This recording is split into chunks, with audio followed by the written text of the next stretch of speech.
Mereka yang diam di negeri kekelaman, atasnya terang telah bersinar. Dan demikian sabda Tuhan hari ini. Mari kita bersama-sama bertanya, apa itu kekelaman? Kekelaman di Yesaya pasal 9 ayat 1 ini secara spesifik dipakai untuk menggambarkan situasi dan kondisi Yehuda pada abad 8 sebelum Masehi. Israel itu pecah menjadi dua, yaitu kerajaan Yehuda dan kerajaan Israel. Oleh karena salah satu suku dari Israel yang dominan, yaitu Efraim, memberontak dan memisahkan diri dan mendirikan kerajaan Israel. Kekelaman di sini menggambarkan kondisi bahwa Yehuda sekarang sedang dikepung oleh tentara kerajaan Asyur dalam koalisi dengan Efraim dan Israel Utara untuk direbut dan dikuasai.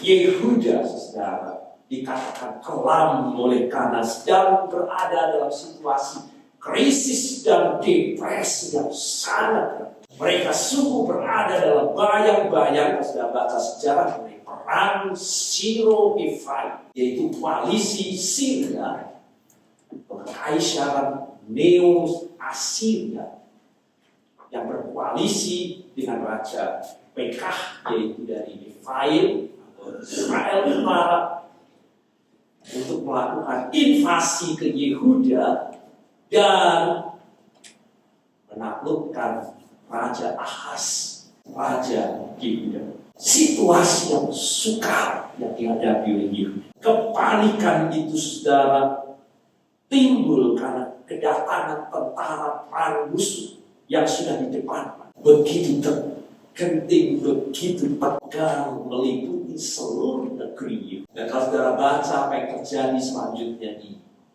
kitab Tawarikh, 2 Tawarikh, kita akan lihat kisah perangan Syro-Efraim itu, saudara, Yehuda kalah dengan sangat-sangat tragis. Saudara lihat di 2 Tawarikh dikatakan Yehuda kehilangan 120 tentaranya hanya dalam 1 hari. Binasa. Banyak perwira tingginya dikatakan tewas dalam peperangan.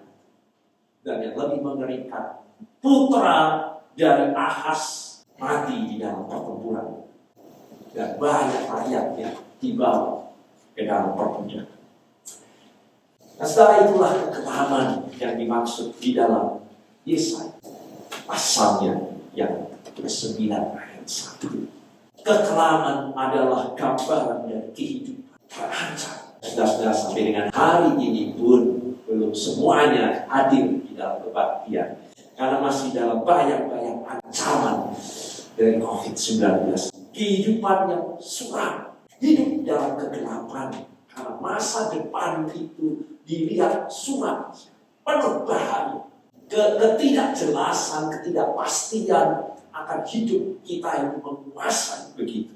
Nah, saudara, saya mengajak kita untuk menyadari kita semua, saya dan saudara, semua umat manusia dapat sewaktu-waktu masuk dalam lembah kekelaman. Kita, saudara-saudara, semuanya dapat hidup dalam kesedihan, dan kemurungan, dan kesuraman, ketidakjelasan, ketidakpastian, semua yang dikabarkan dengan kekelaman di dalam firman. Sebagaimana yang dialami oleh pemazmur, sudah lihat Mazmur 23 ayat 4 yang sangat terkenal menjadi Tuhan Gembala kita yang baik. Aku berjalan dalam lembah kekelaman. I walk through the valley of the shadow of death. Dan terkadang, saudara, kekelaman itu tidak dapat kita prediksi. Ada kalanya tidak dapat kita perkirakan. Kita dapat tiba-tiba, seperti datangnya pandemi, tiba-tiba dibawa dalam kesulitan hidup yang tidak padam. Kita harus menghadapi kesulitan. Kita dapat krisis kesehatan, tiba-tiba ada vonis dokter terhadap tubuh kita. Kita tiba-tiba bisa ada hal-hal yang membawa kita dalam krisis rumah tangga kita. Kita juga dapat tiba-tiba dibawa dalam krisis ekonomi, finansial. Tetapi semua saudara ujungnya untuk menyadarkan sesungguhnya kita manusia fana. Dan sewaktu-waktu kita akan disadarkan bahwa apa yang selama ini kita anggap sebagai mamon, yang kita andalkan dalam hidup kita, banggakan, yang sering membuat kita pongah dan sombong dalam hidup kita ini, hancur dan tak dapat kita andalkan dalam hidup kita. Itu kekelaman. Ada banyak orang pongah dengan segala hal sepertinya menjadi mamon yang dapat diandalkan dalam hidup. Tetapi kekelaman saudara menyadarkan betapa fana hidup kita ini, dan ada waktunya semua yang membuat kita pongah dalam hidup kita ini.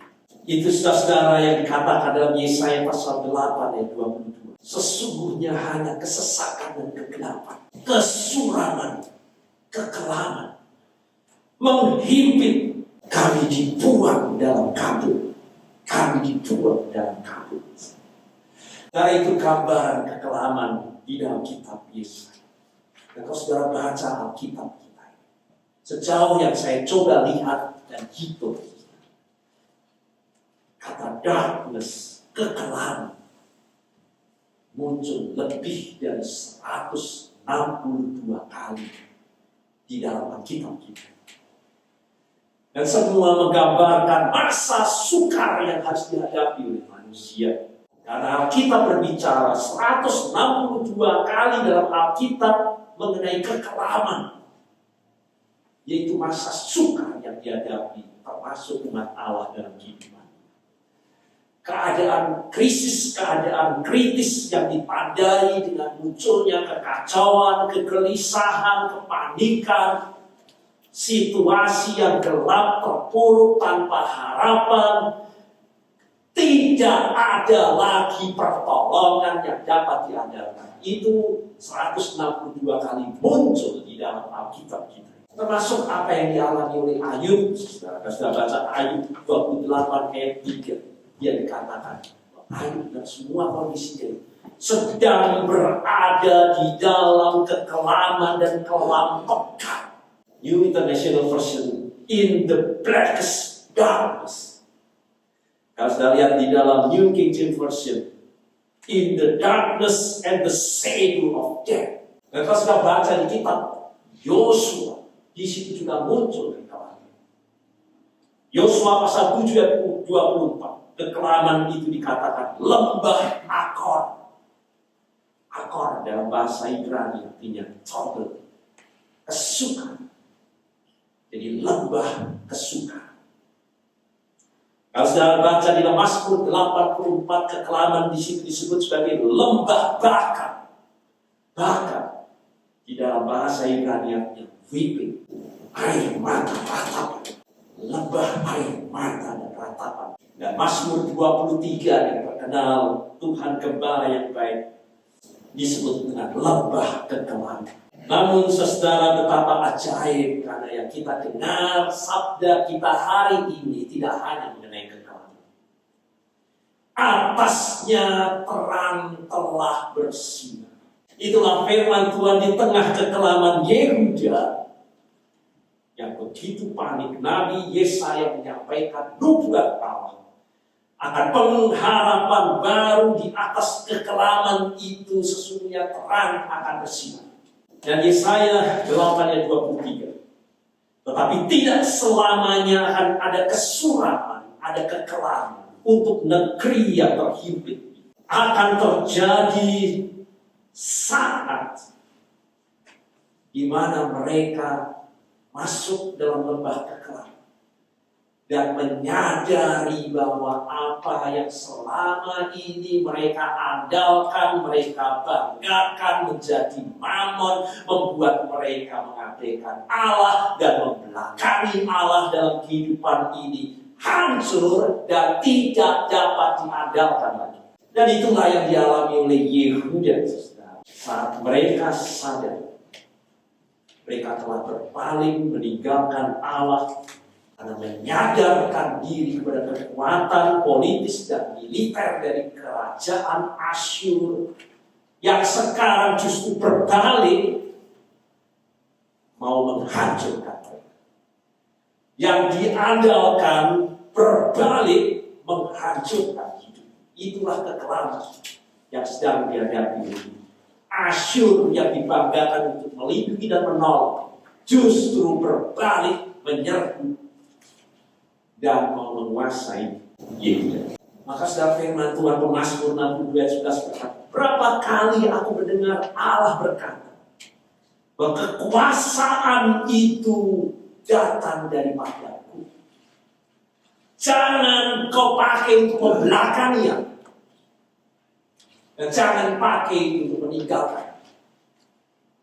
Saat saudara diberi kemegahan, kekayaan, pekerjaan, kedudukan, teknologi, apapun dalam kehidupan ini, firman Tuhan katakan, berapa kali aku mendengar Allah katakan itu semua datangnya dari Allah. Jangan kamu pakai untuk membelakanginya dan meninggalkannya atas semuanya. Sepertinya hidup kita akan lebih berkali-kali dari semuanya. Tetapi Yehuda sungguh telah membelakangi dan meninggalkan. Mereka berpaling dan mengandalkan Asyur. Dan Asyur berbalik justru menghancurkan Yehuda. Ada kalanya saudara, Tuhan mengizinkan umatnya hidup dalam kekelaman. Dan berseru seperti Mazmur 44 ayat 19, Engkau telah meremukkan kami di tempat serigala dan menyelimuti kami dengan kekelaman. Kita baca Mazmur 44 ayat 19. Tuhan tidak menghendaki nama rahmat dan kekuatan yang Tuhan beri kita pakai untuk menyepelekan Tuhan. Tuhan mau kita tidak membanggakan dan mengandalkan semua yang ada yang di bumi ini yang sesungguhnya berasal daripadanya, yang sering membuat kita sombong dan mengandalkan semua kemegahan. Tetapi terpujilah Tuhan untuk firman Tuhan hari, karena kasih setia Tuhan melampaui dosa dan pemberontakan umatnya yang sedang membelakangi meninggalkannya. Karena sekarang Allah memanggil mereka untuk berbalik dan kembali berseru sebagaimana setiap kali kita beribadah kita mulai dengan foto. Kenapa kita bisa? Pertolongan kita datangnya dari Allah yang menjadikan langit dan bumi dan segala isinya. Demikian saudara dapat kita lihat di dalam firman Tuhan. Tuhan sungguh-sungguh mau menyatakan kegelapan itu telah sinar itu telah datang, maka kekelaman itu akan dihalaukan. Ya saudara, dalam firman Tuhan, kegelapan telah melihat terang yang besar. Mereka yang diam di negeri kekelaman, atasnya terang telah bersinar. Kalau kita baca lebih lanjut Yesaya 9:2, Engkau menimbulkan banyak sorak-sorai dan sukacita yang besar. Bersukacita seperti di waktu panen, seperti sorak-sorai. Dan demikian saudara, inilah sabda Tuhan hari ini untuk memasukkan dalam hati kita. Damai sejahtera Tuhan selalu mau menghalau kekelaman dalam hidup, bahkan kebinasaan dan maut dalam hidup. Inilah Injil, berita kabar baik buat kita semua. Damai sejahtera Allah selalu mau menghalau kekelaman, bahkan kebinasaan dan maut dalam hidup kita ini. Tuhan memanggil kita di tengah kekelaman untuk menyadari pada akhir pertolongan kita datangnya dari Allah. Lebih baik kita menghampiri terang Allah, menyalakan terang Allah itu, daripada kita terus-menerus terpuruk dan menyesali kekelaman dalam hidup kita ini. Dan firman Tuhan katakan semua itu ada dalam pilihan kita sendiri. Apa yang akan kita lakukan? Terus-menerus menyesali, bersungut-sungut akan akan lembah kekelaman dalam hidup kita ini terus menyesalinya, atau kita mau melewatinya dengan datang kepada terang dan berkata, pertolonganku sekarang aku sadar datangnya dari Allah, sang terang, dan percaya pertolongan itu adalah dari pencipta langit dan bumi. Yang disebut, kalau sudah baca lebih lanjut dalam firman, Dialah Wonderful Counselor, penasihat ajaib, Mighty God, El Gibor, Allah yang perkasa, Eternal Everlasting Father, Abdi Ad, Bapa yang kekal, Prince of Peace, Raja Damai. Maka Yesus bersabda, berbahagialah orang yang miskin di hadapan. Biasanya kita baru disadarkan kemiskinan kita saat kita ada di lembah kekelaman. Kesadaran akan kemiskinan dan ketidakpercayaan diri kita menyadarkan kita untuk menyambut datangnya terang Tuhan. Kita sadar kelam yang kita butuhkan hanya terang Tuhan untuk menerangi kekelaman hidup kita. Itulah panggilan Tuhan hari ini kepada kita semua. Tidak pasif, dan hanya menyesali kekelaman, kenapa nasib saya seperti ini. Dan saudara menyerah kepada nasib, terus meratapi lembah kekelaman dalam hidup kita ini yang terjadi. Hati yang suram, terus dalam ketidakpastian. Tapi Yesus mau mengajak kita masuk dalam kepastian yang baru. Lebih baik hampiri terang itu di tengah kekelaman. Itulah panggilan Yesaya kepada Yehuda, saudara. Yohanes 8 ayat 12, Akulah terang dunia. Dan barang siapa mengikut aku, ia tidak akan berjalan dalam kekelaman. Melainkan ia akan mempunyai terang hidup yang akan memimpin berjalan melewati lembah kekelaman. Tuhan memanggil kita hari ini sabdanya, ayo kita melewati lembah kekelaman. Mari kita keluar dari lembah kekelaman, bergerak dan berubahlah. Bersama dengan aku gembala yang baik. Mari kepadaku semua yang letih, yang lesu, yang berbeban berat karena lembah kekelaman. Dan pemazmur berkata, Mazmur 34 ayat 20, kemalangan orang benar memang banyak. Tetapi kalau kita mau berbalik dan datang kepada terang Tuhan, Tuhan melepaskan dia dari semuanya itu. Mazmur 34 ayat 20. Dunia, saudara, memang penuh dengan lembah kekelaman. Kita orang Kristen juga harus melewati lembah kekelaman. Sama seperti orang yang lain yang percaya maupun yang tidak. Kita dapat dalam kekecewaan. Kita dapat ada dalam penderitaan. Kita juga dapat tiba-tiba mengalami kehilangan. Kita dapat menghadapi masalah keuangan juga tiba-tiba. Masalah keluarga. Dan sebagainya. Tetapi saudara ini kita diingatkan. Ada satu perbedaan yang besar antara mereka yang percaya dan yang tidak percaya.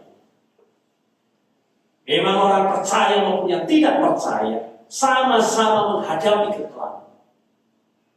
Namun orang yang percaya yang utama bukan ada atau tidaknya kekelaman, tetapi menyambut kehadiran sang terang dunia. Gembala yang baik, terang kehidupan, Immanuel yang beserta dengan kita. Tuhan Yesus, Immanuel beserta kita. Hadirat serta kuasa terangnya yang akan membawa kita melewati lembah kekelaman ini dalam damai sejahtera. Itulah yang dikatakan oleh pemazmur, sekalipun aku berjalan dalam lembah kekelaman, aku tidak takut bahaya. Sebab engkau besertaku, gadamu dan tongkatmu, itulah yang menghibur. Maka jemaat sekalian, mari kita semua datang. Kita ada di lembah kekelaman. Mari kita semua datang. Nyalakan terang itu dalam hati kita. Untuk menerangi lembah kekelaman kita yang menjulang tinggi seperti apapun saat ini yang sedang kita hadapi. Sebagaimana dikatakan Mazmur 107 ayat 14. Kita yang diam dalam lembah kekelaman. Kalau sudah termasuk di dalamnya sana. Kita yang diam dalam lembah kekelaman akan dibawa, akan dituntunnya keluar dari dalam gelap dan kelam, dituntunnya melewati kekelaman dan diputuskannya belenggu kita. Haleluya. Amin.